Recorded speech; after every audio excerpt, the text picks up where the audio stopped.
We are just one day from the highly anticipated college football transfer portal finally opening up, and man, oh man, Nebraska is about to go berserk, overhauling this offense, this defense, this entire team, and we've seen some big news drop over these past couple hours. One of the Huskers' biggest quarterback targets is officially in the portal, and the rumors have began. I'm going to introduce you to who he is, what he brings to the table, his pros, his cons, coming out of Ohio State. Will the Huskers actually land him? An update around the other quarterbacks Nebraska is pursuing. The Huskers' first silent commit in the transfer portal. Some more big names who've entered over these past couple hours. My final thoughts about Nebraska versus Utah. My reaction to the Pro Football Focus grades. Players who are confirmed to be coming back. Some players who are leaving. Some talk around Matt Rhule. Some talk around the playoffs. A big question for you and everything else you need to know. So really quick, this is a loaded, jam-packed update. I'm having a good first day of 2026. If you are too, hit that like button. And also, this is day one of the off season, and you guys know how this channel operates. It's all gas, no breaks. We are posting every single day of this off season stuff just like this. Nebraska breaking news, transport updates. If you want to stay informed, the Huskers from now all the way up until next season, it's no brainer. Takes 2 seconds. It's completely free. Hit that subscribe button. Thank you so much. But without further ado, we have a lot to talk about before we get to all the transfer portal news from today. One of the Huskers' biggest quarterback targets officially entering, our first silent commit, and so much more. I want to begin with wrapping up Nebraska versus Utah because this game should not be swept under the rug. And that's what's already happening. It's already in the past. We were saying all these narratives, all these crazy storylines. And I want to address the first thing that I've seen over these past couple hours that's growing. Not only from Nebraska fans, but I've seen this from other Big Ten fans. They're saying that what we saw yesterday, Nebraska versus Utah, does not matter at all. That it's not reflective of this season. That's not reflective of next season. It doesn't matter toward Matt Rhule's tenure. It doesn't matter toward the future of Nebraska football. That the bowl game was completely irrelevant. That's what a lot of Husker fans are saying. I want to clap back on that. I want to address that. That statement, that comment is completely and utterly ignorant. Because we've talked about this leading up to the ball game. It was the most important game of Nebraska's season. They're saying it was the least important game. It was the most important game because walking into that ball game, we were 7-5. It was the big year 3 jump that never was. Everybody was feeling some sort of way about this coaching staff. If Nebraska beat Utah, it would elevate everything. It would elevate the expectations going the offseason, our transfer portal recruiting, our high school recruiting, how people feel about Matt Rhule. Would that narrative that the game doesn't matter still be in place if we won? No. Those same people who are saying that now would be screaming from the rooftops if we won that Matt Rhule's back, that Nebraska's back. We're going to make a huge run in year 4. But because we lost, they're switching up their tune. What we saw yesterday absolutely matters. And people are saying, well, Nebraska had a million opt-outs. We weren't at full strength. Neither was Utah. Utah honestly was more handicapped than we were. They lost multiple big-time offensive linemen, multiple big players on their defense. They had an interim head coach for crying out loud, but it didn't look like they did because, again, they're a very well-run organization. We saw our coach continue to make the same mistakes that we've seen all season long, all tenure long. We've seen our young players who've been hyped up for some time now who really did not live up to expectations. I mean, some young players played well, like a Quinn Clark, I thought had some good snaps here and there. I was excited about, a guy like Mekhi Nelson, but we saw some other young players like Rex Guthrie and Justin Rhett completely ruin their future by that one game and that one game alone, right? Now, because of the fact they stunk it up and a lot of those guys got benched going into the second half, they're not going to start next year. And it was also very, very important because Nebraska said all week long they were going to go all in. That they were not going to be conservative. They're going to be aggressive. They're going to do whatever it takes to win. When did we see that yesterday? We saw them doing the same old stuff, being conservative, being bland, being vanilla on offense, defense, special teams, everything. So the narrative that that game didn't matter is completely cope. It not only did matter, it was one of the most important games of the year. It was more important than a meaningless Michigan State game. It was a lot more important than a meaningless Northwestern game. Not to say those games are meaningless, but it's certainly more important than those. And again, it was a nationally televised ESPN game where millions of people were watching. So I want to address that off the very rip. Also, I think there's a statistic that also should be talked about a lot more than what it is. Matt Rhule within 3 years here against interim head coaches is 1-4. Let me get this straight. Matt Rhule, who is one of the highest paid coaches in college football right now, who's on, a 10-year contract, one of the biggest buyouts in the sport. We can't fire this guy even if things go south. Against interim head coaches who aren't even real coaches, or real head coaches, I should say, who are just positional coaches, coordinators at the very best. He is a losing record against them. He is 1-4. How is that even possible? So how can Matt Rhule give anybody confidence in the state of Nebraska that he can game plan even against average coaches? We know he can't game plan against good coaches, but even average coaches. That's been the problem with Matt Rhule. He can't game plan and he can't adjust. And constantly that is evident against solid teams like Utah, where we can start off hot, our talent shows up, and then they start to make adjustments and we do nothing. We sit there twiddling our thumbs. 1-4 gets interim coaches. Also, Phil Snow, we need to talk about Phil Snow real quick. Matt Rhule hired him about a year ago, coming to help him with Tony White. He acted like it was some great addition. What has Phil Snow done in 1 year here, being an assistant to head coach? Has he made this defense any better? Has he made anything better? He's somebody who's 70 years old at the end of his coaching career, getting paid more than about anybody watching this video is getting paid hundreds of thousands of dollars to do nothing. And we acted like he was making all these changes ahead of the bowl game. If anything, the defense looked even worse than what it was under John Butler. So I saw that to say this. Matt Rhule hires all these random coaches for random roles. We need to stop doing that. Okay? It's quality over quantity. Matt Rhule is bringing like 40, 50 coaches thinking that's going to figure it out. No. We don't need all those coaches for no reason. We don't need to bring in Phil Snow to do absolutely nothing. Okay? Focus on bringing the best, then you can bring in assistants after that. But again, having a million coaches isn't always a good thing. And Phil Snow probably shouldn't be here anymore, collecting the paycheck, doing quite literally nothing. Also, should mention this, the team is still in Vegas right now. They're not returning, I believe, for a couple of days. Matt Rhule's enjoying his vacation. The team's enjoying their vacation. So again, transfer portal opens up tomorrow. We still need to hire a defensive line coach, so that should be noted. You can feel it whatever way you want about that. I certainly have my thoughts. I think the team should get back right now. Matt Rhule should get back to Lincoln and do his job, but it is what it is. Players who are coming back next year. Donovan Jones coming back. It was announced Vin Schaefer's come back and Kevin Lair come back. A lot of players have not re-upped their contracts yet. Again, we'll see some players enter the portal pretty soon. The reason why I haven't seen players enter today is just because, again, they're still in Vegas. They're not going to enter the portal while they're on vacation. You know what I mean? So wanted to address that. And then let's real quickly run over the Pro Football Focus grades before we get to all the transfer portal news from today. Let's start off with the offense. Let's go rapid fire. Get ready. TJ Lateef. Grade of a 45. Running backs, all grade out very well, all in the 70s. I was impressed with Mekhi Nelson yesterday. I just wish you guys could have saw more.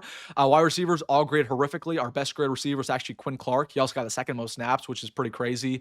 Cortez Mills graded out of a 45, so not very good there. But Cortez Mills had a couple drops in there as well. Did not play well. Tight ends grade out pretty horrifically. Again, we need to get a couple tight end transfers. It's very, very evident. Offensive line was actually a bright point yesterday. Elijah Pritchett. 85 in a pass pro grade of 90. I mean, he had a good couple weeks to end the season. Justin Evans also grade of 84. So those are going to be pillars of our offensive line next year. Everybody else besides that graded out terribly. Tyler Knapp got a grade of a 60. He should not start next year. Turner Corcoran got a grade of a 50, gave up 3 sacks. Yeah, he was awful all season long, all career long. You know what I mean? Defense line was horrific. Best grade defensive lineman actually was Van Poppel, the 70. Linebackers, horrific. Everybody graded in the 60s pretty much. Secondary, horrific. Best graded DB was actually Andrew Marshall with a grade of 61. Rex Guthrie got a 49. Justin Redd got a 52. Pretty ugly grades for an ugly game, just to say the least, but I wanted to roll over those real quick. All right, with that being said, let's get to the transfer portal update. I want to begin with somebody who's been speculating around over these past couple days, has finally entered. This is Ohio State standout fan favorite over there with the Buckeyes. Quarterback Lincoln Keinholz is officially in the transfer portal. Now, of course, he has 2 years of eligibility remaining. He was a fan favorite. Everybody over there at Ohio State liked him. He's drawn comparisons to Joe Burrow, who was also a backup over there with Ohio State. So to set the stage for you, he's coming out of South Dakota. He was a big-time recruit. 4-star. Nebraska was involved initially. He's 6'3", 220 pounds, really good build. Hasn't really played much for Ohio State. He's been a backup his entire career. But talking about his pros, he's a quick release, right? Somebody gets the ball out, and he's a gunslinger in a way. Really solid, actually, particularly in the intermediate routes. The deep ball actually is a little bit suspect, but we haven't seen too much of it. He's a good athlete. He's definitely not a dual threat, but he can run when needed, right? He can get outside the pocket. He can move a little bit, right? He's not somebody who's a statue. He's somebody who's confident, who's a natural leader, who's somebody who leads by example, not leads by his words. He's a good kid, does everything right off the field. Again, every single Ohio State fan loves this guy, and he's somebody who's completely cheap, right? He's not going to cost us, I'd say, really anything, maybe $700K at the very most, right? Which, again, that's pretty much pennies for a quarterback. There's a lot to like around him. And again, people compare him to Joe Burrow, where very similar to Joe Burrow, who's, again, kind of a underlooked recruit, right? Or excuse me, overlooked recruit. However, and he doesn't have the best arm talent in the world. Say this about Lincoln Keinholz. Like, he can't throw the ball a million yards. But again, he just does everything right out the field. He's great accuracy. He's a super smart quarterback. The intangibles are through the roof. I mean, there's a lot to like. So there's reasons why he's being compared to Joe Burrow. Ohio State fans, they were very mad when they saw him leave today. The only con around him is that he has limited experience. And this is my question to you. Some people will really like Lincoln Keinholz. Some people will really hate Lincoln Keinholz.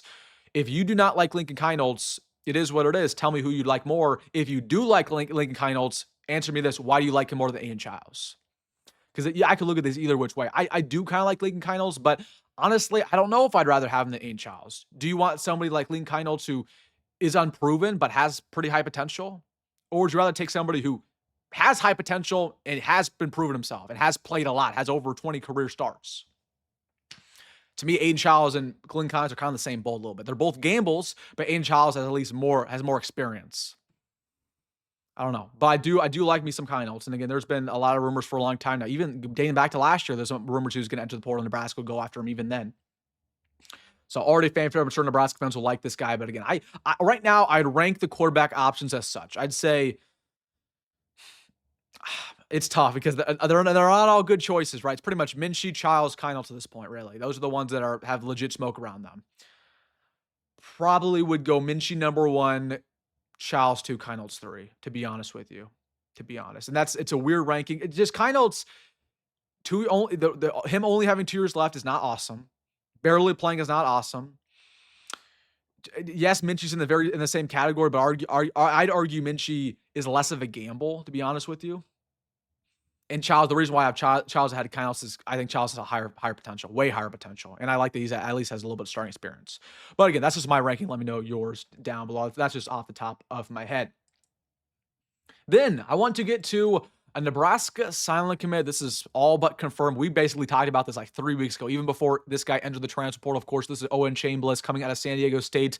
Again, just to set the stage for you, incredible player over there with the Aztecs. Had 110 tackles this past season, 5 PBUs, 4 sacks. He plays inside backer, outside backer. He plays jack. He plays edge rusher all over the field. This is somebody with speed, with size, again, 6'3", about 230, high motor instincts, very smart player, does everything right off the field, production, NFL aspirations, and also 2 years eligibility remaining. So heck of a transfer, already listed as one of the best linebacker transfers in America. And again, as we reported 3 weeks ago, even before he entered the portal, that he's been shopping around in homes for Lincoln for some time now, right? Ever since Rob Orchard was announced in Nebraska, he's been shopping around for homes. And I think that got publicized a couple days ago because yesterday my phone started blowing up from multiple subscribers saying, Wilson, did you know Owen Chambliss is shopping for homes in Nebraska? And I commented back to these subscribers. I said, yeah, we talked about this like 3 weeks ago. But yeah, but again, Owen Chambliss, apparently he's looking for a lease in Lincoln right now, but the reason why he hasn't committed is because the portal's technically not open, but I expect this to happen very quickly. Like, we could see this happen tomorrow, Saturday. That Owen Chambliss is Nebraska Cornhusker, but pretty much committed. He's looking for a house within the Huskers. Then let's get to all the players who've entered the portal over these past couple hours, over these past couple days. We got Dwayne McDougal, also out of San Diego State. A lot of rumors around him. Some people want him to add to the secondary. He's a maybe for me. Like, the production's decent. He's a hard-hitting strong safety. Also can play free. Pretty decent in zone coverage. But the thing about him is just, does he have Big Ten upside? Okay, it's one thing to be a productive player in the Mountain West, but he's only 6 foot tall. He's not incredibly big at 200 pounds. Like, if you're a safety 200 pounds, that's not awesome. He's not an incredibly hard hitter. He's good in coverage. That's cool. That's cool. But again, is he a Big Ten safety? I don't know. And he only has 1 year eligibility remaining. So Dwayne McDougal, there's some rumors around him. We'll see if he ends up coming here. About telling you guys, I think at least 2 San Diego State players will come to Nebraska, but it won't be like 5 or 6 like some people are trying to say. Then Trent Fraley just entered the portal coming out of North Dakota State. He's a center who's 6'1", 300 pounds. He has played over 1,700 snaps, and in that span, he's only given up 1 sack. This is the type of guy we need at Nebraska. We need a North Dakota State FCS guy who started it for the past 2-3 seasons, been productive at his level. These are the type of guys that Indiana gets. These are the type of guys that even at times Ohio State gets. They get these underlooked offensive linemen who are productive, right? In North Dakota State, they constantly churn out NFL players. So Trent Fraley, somebody we need to pay up big time. We don't really need a center. Justin Evans probably going to be a center, but he can flex and play guard. So watch out for Trent Fraley. We got Will Hawthorne just entered the portal yesterday coming out of Iowa State. A big-time recruit the Huskers wanted last year. Didn't really play this year for the Cyclones, but I expect Nebraska to get involved again. We honestly, at some point, he was a silent commit for the Huskers. I thought he was going to commit to us, but ended up committing to Iowa State last second. So we'll see if he comes to Nebraska in a second chance. Really high upside. Play a little bit on special teams. We have Quasi Gilmore, who entered today from UCLA this past season for them, had about over 500 yards, 4 touchdowns, played really well against Nebraska. Really well. I mean, against Nebraska, what do you have? Against our secondary. Okay, he had, I thought he scored a touchdown. Okay, only had 13 touchdowns, 13 yards, but played well at the end of the season versus USC. So another guy with great speed, 6'2". And you know those UCLA receivers are talented. Then we got Jonte Cook, who entered the portal coming out of Syracuse. A little bit of a head case. Nebraska was involved last year. Has some serious off the field issues, but he's productive, man. Super fast, former 5-star recruit. That's a name to watch. You got ECU standout Jamari Riddle, who's in the portal in 2 seasons, had over 130 tackles, 6 interceptions, 10 PBUs. He was a first-team All-American player this year. Yeah, I mean, that dude, we need him. In East Carolina, they produced some pretty good DBs. They had Siobhan Ravel, who's a big-time NFL draft pick last year. So we like Jamari Riddle. You got Javian White coming out of Tulane, another productive DB who plays safety and corner, 50 tackles, 6 PBUs, and 3 interceptions this past year. Also All-American, or All-American Conference, I should say. Isaac Brown entered the portal. He's now the number 1 running back, according to pretty much every single site. He's not going to go to Nebraska, but I mentioned that. You got London Merritt out of Colorado. That's somebody I would love at Nebraska. Coming out with the Buffaloes. He was a true freshman. He was a PFF all-freshman player. He was a Big 12 honorable mention. He only had 1 sack, but man, he was getting pressure to pressure. He was phenomenal in the running game, had 25 total tackles. That's the guy we need. With 3 years eligibility remaining, big-time recruit initially, he was a 4-star. Would love me some London Merritt at Nebraska. A couple others here. You got TJ Bush out of Cal. The stats are insane. 131 tackles the past 3 seasons. 30 TFLs, 14 sacks, 10 PBUs. He also, I believe, had a couple block kicks in there. So TJ Bush, that's a name to watch out for. Very productive with 1 year left out of Cal. And also right now you have the biggest linebacker in the portal who just entered yesterday. This is Rasheem Biles out of Pitt. In 3 seasons, he had about 200 tackles, 31 TFLs, 10 sacks, 3 interceptions, 13 PBUs, 3 forced fumbles, 3 block kicks, and is a 2-time All-ACC selection. So we need some linebacker talent here, man. That was evident yesterday. Like, we lack speed, we lack size. We just lack solid tacklers at linebacker too, man. We have a lot of linebackers who miss tackles constantly. Rasheem Biles, let's go get the best, right? Got money, let's spend it. So wanted to mention him. All right, a couple other things before we get out of here. Let's talk about all of the games from yesterday and today. We got Iowa versus Vandy. Man, it was a good ball game, but Iowa pulled it out, as they always do, man. They love Tampa. They love going for Tampa. They always win in Tampa. Kirk Ferentz, say what you want about him. One of the best bowl game coaches in college football. They beat Diego Pavia. Shout out Diego Pavia. Heck of a career. I kind of like his antics off the field. He was kind of funny. Michigan lost to Texas. I did not watch this game. I was too focused on Nebraska versus Utah, but shootout over there. We got Duke versus Arizona State. Nebraska legend Jeff Sims put up 400 passing yards. Also had 70 yards on the ground. He had 5 combined touchdowns. Hey man, shout out to Jeff Sims and his career on the right way, you know. And it goes to show, right, when you have a talented quarterback and you pair him with a good coach, sometimes they're productive. I'm just saying, right? Jeff Sims goes and has Kenny Dillingham as a coach. He figures it out. Goes to Nebraska with Matt Rhule, who looks terrible. Coaching matters. Coaching absolutely matters. You got Miami beating Ohio State last night. That was shocking. That was absolutely shocking. I'm convinced teams who have a bye in the cultural playoffs, it's cursed. Because again, when you don't play for a month, you're rusty. You're completely rusty. So Miami, they're not a better football team than Ohio State, but they're ready to go because they played about 10 days ago against Texas A&M. So I thought that was unfortunate for the Big Ten Conference. I think Miami's going to get boat race when they play Georgia next, assuming Georgia wins tonight. Oregon just shut out Texas Tech. Once again, Texas Tech got a bye. They got a bye, and they weren't ready to go. They got to reformat this playoffs, man. It's terrible. They got to go to 8 teams, in my opinion. They got to go to 8, and they're going to use this to go to 16, but that's just way too much. We got Alabama, Indiana today in the Rose Bowl. I'm going to stay with Indiana, even though the bye teams are cursed. Got to go with Indiana. I mean, they're a better team at every single position. And then tonight, this one's going to be boring. I mean, come on. Georgia, Ole Miss has the nightcap. Really? Give me the Bulldogs. Ole Miss, I mean, they got talent over there. I like Chambliss. I like Kwan Lacey, Nebraska legend, but give me Georgia there by multiple touchdowns. All right, guys, let me know your thoughts down below. Offseason's officially here. I want to remind you guys that even though even though Nebraska season over, we would have done anything all offseason to watch the Huskers play. Would have done anything in March to watch Nebraska play. So I know everybody's sad right now. Some people are embracing the offseason. I'm excited about the transfer portal, but just know it's gonna be sad without Husker football. And I'm definitely gonna miss it because it should bring joy in our lives because it is a sport at the end of the day. But all right, guys, it's gonna be a busy offseason. Go Big Red, go Met Roll, and I'll see you in the next one.